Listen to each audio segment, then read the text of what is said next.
المومنین عائشہ رضی اللہ عنہا بیان کرتی ہیں کہ شروع میں سفر کی حضر کی نماز دو رکعتیں ہی فرض ہوئی تھی، پھر سفر کی نماز بحال رکھی گئی اور مقیم کی نماز میں اضافہ کر دیا گیا۔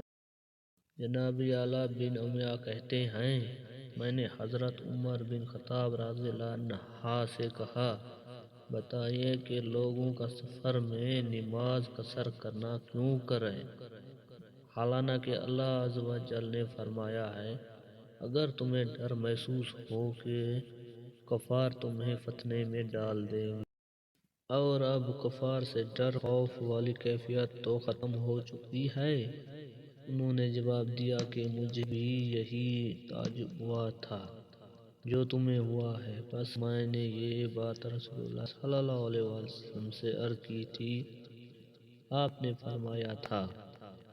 یہ صدقہ ہے جو اللہ تعالیٰ نے تم پر کیا ہے، سو اس کا صدقہ قبول کرو۔ جناب ابن جریم کہتے ہیں کہ میں نے عبداللہ بن ابی عمار کو سنا، وہ بیان کرتے تھے اور مذکورہ بلا حدیث کی مانند روایت کیا۔ امام ابو داؤد رحمۃ اللہ عنہ نے کہا کہ ابو عاصم اور حماد بن مسعود نے بھی ابن بکر کی مانند روایت کیا ہے۔ یحییٰ بن یزید بانی کہتے ہیں کہ میں نے حضرت انس بن مالک رضی اللہ عنہ سے نماز قصر کرنے کے بارے میں سوال کیا تو انہوں نے فرمایا، رسول اللہ صلی اللہ علیہ وسلم جب 3 میل یا 3 فرسخ کی مسافت پر جاتے تو 2 رکعتیں پڑھا کرتے تھے۔ یہ شخص شعبہ کو ہوا ہے۔ حضرت عقبہ بن عامر رضی اللہ عنہ کہتے ہیں کہ میں نے رسول اللہ صلی اللہ علیہ وسلم کو سنا، آپ صلی اللہ علیہ وسلم فرماتے تھے، تمہارا رب بکریوں کے اس چراغے پر تعجب کرتا ہے اور خوش ہوتا ہے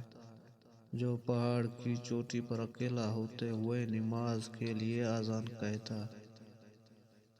اور نماز پڑھتا ہے۔ اللہ عز و جل فرماتا ہے، دیکھو میرے اس بندے کو جو نماز کے لیے اذان اور اقامت کہتا ہے اور مجھ ہی سے ڈرتا ہے، میں نے اپنے اس بندے کو بخش دیا اور جنت میں